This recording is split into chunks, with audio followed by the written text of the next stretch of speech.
What's going on, NBA fanatics? This is your friendly neighborhood Memphis Grizzly homer, Memphis X, and I talk hoops. Today, we are going to talk about a little quote I heard from Vernon and a little something I heard from Zach Lowe, and we are going to compare and contrast them. But first, every hero needs their theme music.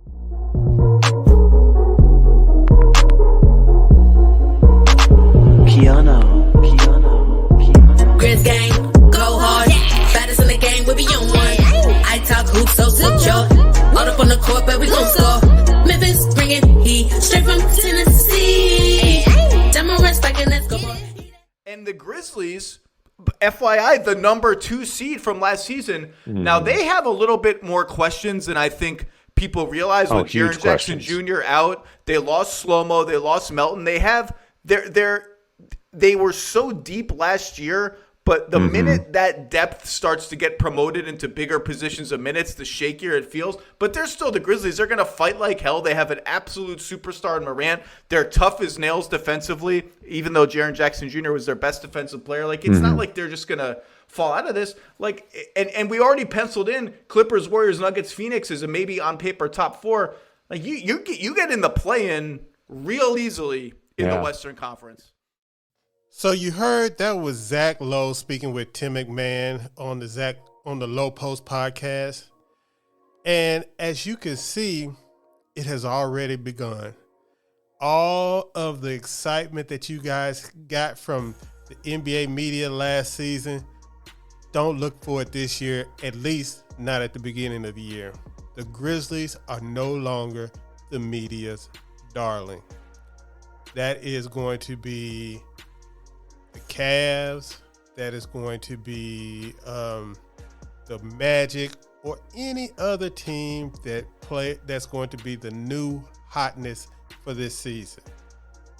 And as you can see, although the Grizzlies were one of the youngest teams in the NBA last year, and they had the second best record in the league, there is still people saying there's questions. And what people are doing is they are using the Jaren Jackson injury to put a question mark on the entire season of the Grizzlies, even though Jaren Jackson is not supposed to be out that long. Now, they have used this injury and Slow-Mo and DeAnthony Melton leaving, which I've already told you guys, they barely even got minutes towards the end of that Warriors series. They're using that as a reason why they are going to have the Grizzlies very low in the standings to begin the year as far as predictions go. As you already heard Zach Lowe say, he has already penciled in the Warriors, who the Grizzlies were better than last year, except, in the playoffs, but regular season, they were better. The Clippers, the Nuggets, and the Suns as the top 4 in the West. So the number 2 team in the West doesn't even have a chance to be a top 4 team. But you got 2 other teams, the Nuggets and the Clippers, with serious injury concerns. You have the Suns with serious chemistry concerns and an aged star player. But there are no questions there, I guess. Now, what you didn't hear, and if you go and listen to the entire podcast, you will hear them also mention the Timberwolves and the Pelicans before they even mentioned the Grizzlies. They mentioned all 6 of those teams before they mentioned the Grizzlies. And then that's where how the conversation ended with, if you're not good enough, you will easily be in the play-in, because I guarantee you, when it comes down to it, when Zach Lowe makes his predictions for the season, Zach Lowe is going to have the Grizzlies as a play-in team. They might be the 7th team, but he will have them as a play-in team. I can almost guarantee it. So, I had this conversation that Vernon had last week about the Grizzlies, and I'm going to use Vernon's words as a counterpoint to Zach Lowe. It's going to be a little bit long, but listen to it. Where do the Grizzlies fall in the West now? Oh, okay. In the course of doing this, Mine was on. of course yours was about Zaire. Yeah. In the course of doing this, I did some deep dives statistically Yeah. to try to figure it out. Because it's a common refrain that the Grizzlies got worse. It was also that same refrain last year. Say whatever you want, they got worse. Can't replace Jonas Valanciunas with Steven Adams. They got worse. They're taking a step back. This year, they're taking a step back. So, I went and looked, and there's two things that I want to mention to you that are statistically true that are absolutely insane when you think about it, okay? Now, this is, look, going to need Jaren back sooner than later, but I'm hearing good things about Jaren that make me very hopeful it's not going to be something that holds him out. I don't think he's going to miss a ton of the season at all. Okay. So, barring setback.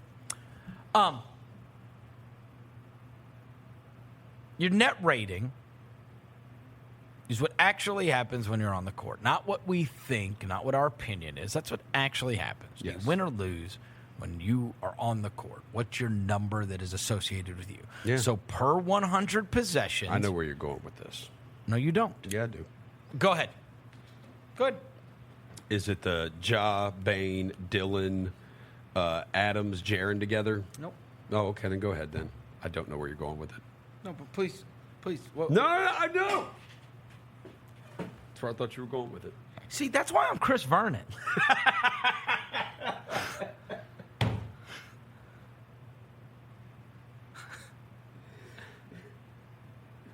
You've been with me 16 years, bro. 16 years. If I was that predictable, now, your net rating is what your team does per 100 possessions, okay? Of the players returning for the Grizzlies this upcoming year, you go and look at last year's net ratings. Of the 9 top players for the Grizzlies last year, 8 of them returned to the team. The only one that does not is DeAnthony Melton, who was 7th on the team. The other 8 of the top 9 in net rating for the team all come back. This is Memphis X with iTalkHoops. While you're here, subscribe to my channel and hit that bell for notifications so you will be alerted to all the new videos I have coming up during this NBA offseason. We have a goal on this channel to get to 1,000 subscribers before the new season starts, and I'm going to need your help to get there. Thank you. As you heard Chris Vernon say, 8 of the 9 top players by net rating for the Memphis Grizzlies, the second best team in the NBA, returns this season. That includes everybody but DeAnthony Melton, who was 7th. That includes Zaire Williams, who should be a lot better, Ja Morant, who should be a lot better, Brandon Clark, who should be better, Desmond Bane, who should be better, Tyus Jones, Jaren Jackson, who should hopefully be better when he gets back healthy, Steven Adams, and Dillon Brooks. And Dillon Brooks led the Grizzlies in net rating, and he missed almost half the season. So, the Grizzlies were almost never healthy last season. Between Dillon Brooks being hurt, Ja Morant being hurt, they were never healthy as an entire unit. And they never were healthy as an entire unit versus the Warriors in the playoffs. So the Grizzlies being dinged for questions when they have the most stable lineup returning in the league. No other team has 8 of 9 of their top players per net rating returning this season. No other team in the NBA. Got that from Vernon too.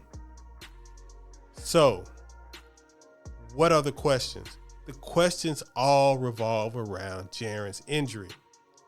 And nobody knows how long he's going to be out, correct?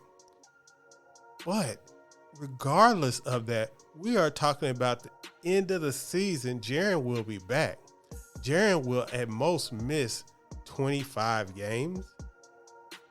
And we don't think that the Grizzlies can go and have at least 500 record in that time. And if they have a 500 record without Jaren, what will they do with Jaren? I am believing, and I have said it, and I will continue to say it this entire season until it doesn't happen, that the Grizzlies' second half run, once Jaren gets up to speed, is going to be akin to what the Boston Celtics did last year. I think it's going to catch everybody by surprise, and I think it's going to be Ja Morant having an MVP-type season and leading the Grizzlies to a top 4 seed in the West. I would say if Jaren was healthy, I would have the Grizzlies pegged as having the best record in the league this season, just by coming off of last season and what they have returning and the more shooting that they will have in the lineup. Now, they are going to miss the steal production of DeAnthony Melton and Kyle Anderson. That's no doubt. But I think the Grizzlies are going to learn a more playoff-friendly method of playing this season, where it is not totally dependent upon generating offense in transition off of steals and things like that. The Grizzlies are going to create or learn to win in a more playoff-friendly fashion. And that is what I wanted to say today. I'm kind of getting the vibe as I listen to more national pundits about previewing the season. You don't really hear much about the Grizzlies. You definitely don't hear anything about the Grizzlies being a contender this season. Imagine that, a team that won 56 games last year. They are not even getting mentioned in the same breath as the Clippers, the Suns, the Warriors, or the Nuggets. They are not even getting. People are giving more deference to the Timberwolves and the Pelicans than the Grizzlies. A proven success system, the Grizzlies, with most of their players returning and still having an intact coaching staff, the same front office. Everything with the Grizzlies screams continuity and culture.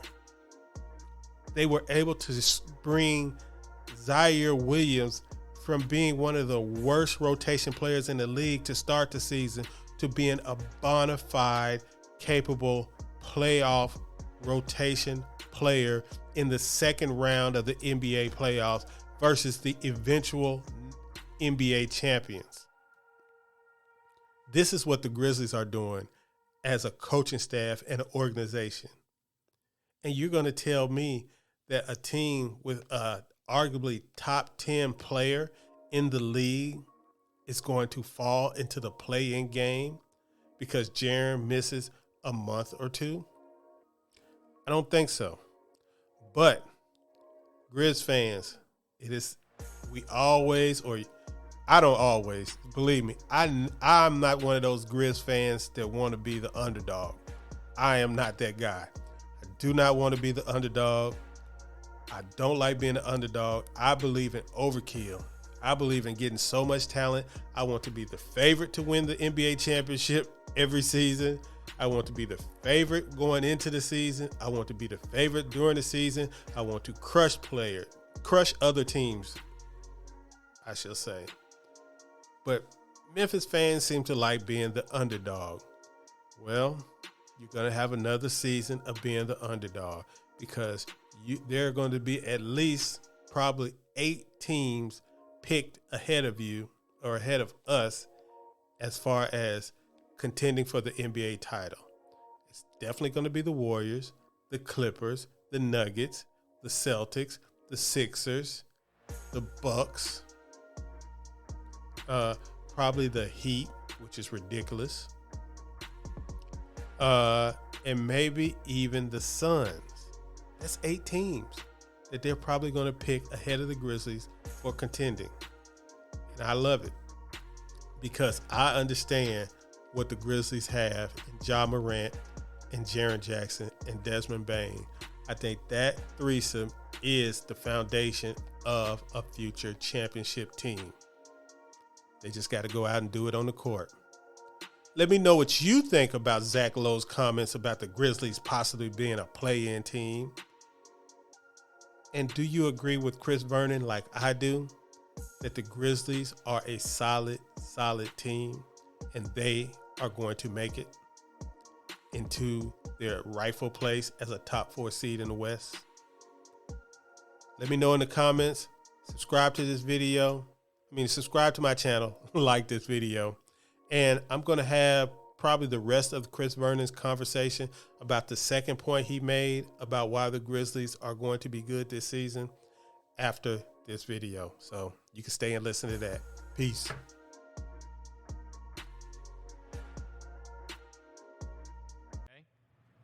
And you say, wow, that's super fascinating, Chris, and I am incredibly enlightened, and my brain is almost, I can feel it pressing against my skull. It's about to explode. But then I would say, just wait. I went and pulled up every team in the Western Conference, and it is not true of anyone else. There is not one team that brings back 8 of their top 9 guys in net rating who actually determined winning and losing, right? I can't make that up. Yeah. Here's what happened when they were on the court. Yes. Did you win? Did you lose? To your point, that lineup that had the guys in it, which was... Played 6 games together. What? What played 6 games? Was it Ja, Bane, Dillon, Jaren, Adams? Didn't they? That's starting 5? They didn't play that much together. What'd you say? 6? I don't know how many. I don't know how many games. 6 games? Dillon got hurt a bunch. Dillon was out for a long period. You said 6 games. I don't know. I can't remember. Yeah, sure, 6 games. Try 109 minutes. Yeah. That's 2 games. Yeah.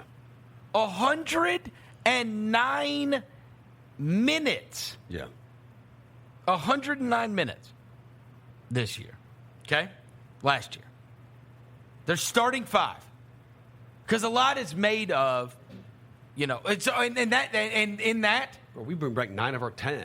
Hey, in that, they absolutely murdered the teams in 109 minutes. Yeah, no, they killed them. Now, small sample size. In the playoffs, it only played 12 minutes, and it got murdered. Yeah. Because they had to bail on it against Minnesota. Yes. But the top 2 lineups in the playoffs, the top 2.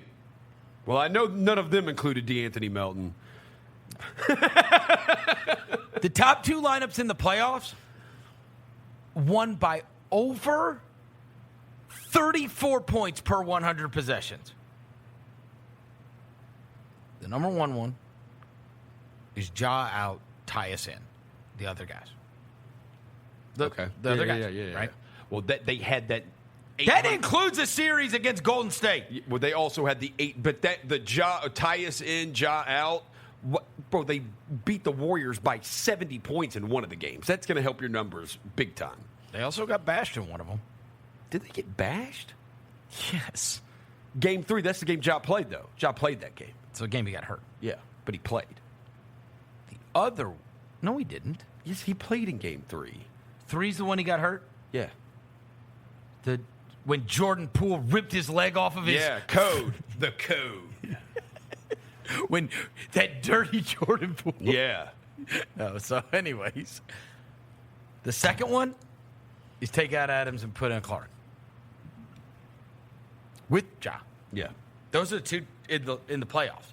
So the 2 best in the playoffs, and then you look throughout the regular season, you got 8 of your 9 that are back. I think If we're talking about like the responsibility, I love DeAnthony Melton. I love Kyle Anderson. Yeah. The truth of the matter is, if we're just like, when did they win? When did they lose? Who was on the court? Like 8 of their top 9, which is why are all back. The truth of the matter is, the Grizzlies are winning 60 games and are going to be number 1 in the West. Sheesh! I don't know how to put this any other way. It doesn't mean they're going to win the title. It does not mean that, because I actually don't believe that. I actually think they're going to win less games and possibly be a better team. Maybe. I just think everybody else is so much better. They are. There's 4 that are out. Houston, San Antonio, Oklahoma City, and Utah. That's it. They're out. Okay, so that leaves you 11, right? There's 15 in the conference. Okay? There's 4 that are absolutely, objectively going to be much better. The Pelicans, the Clippers, the Lakers, and the Nuggets. The Nuggets. Yeah. All right? So it's 4. Okay? So I took 4 off. That leaves you the other 7. And the other 7, it's all in a basket in terms of, will they be better? Will they be worse? But, right, because it could go one of 2 ways for Minnesota. It could go one of 2 ways for Dallas, who loses Brunson, adds Christian Wood, and adds some other ancillary parts. Yeah. Same way with Sacramento. Same way with, there's Phoenix. Like all of them. I don't even know with Phoenix. Right? Like, I don't know. Could they bringing back Ayton, what happened with it's a lot of expectations. Chris Paul could get hurt. Well, and here's the other thing. The Jaren thing is a thing. If he's out for it matters. A couple weeks, it matters. If he's out for a month, it matters. Now, I do think he is essential to what they do. Yeah. But I will say, I walked out of that arena and I thought the season was over when Ja got hurt. Yeah. And so there is something about the sum of the parts. Yeah.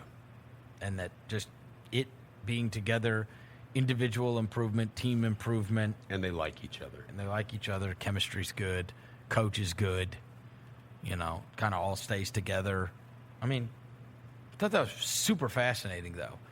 If continuity matters a great deal, and seemingly that was a portion of the lesson of last year, considering Golden State and Boston are 2 teams that are beacons of continuity.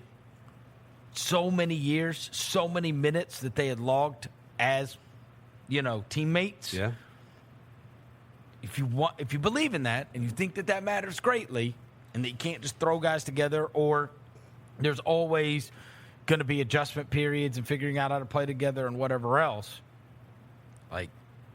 it's something that you can't necessarily put a number on or a value on, but they've got that in spades. Yeah. If continuity is the new,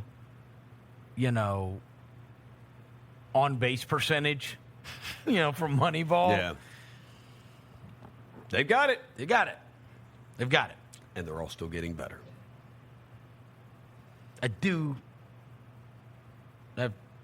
We'll see on Jaren, right? I do. He's the one guy they never lost last year. Yeah. They were fine without Ja. They were fine without Dylan. They were fine without all manner of guys. Yeah. We never saw what it was like without Jaren.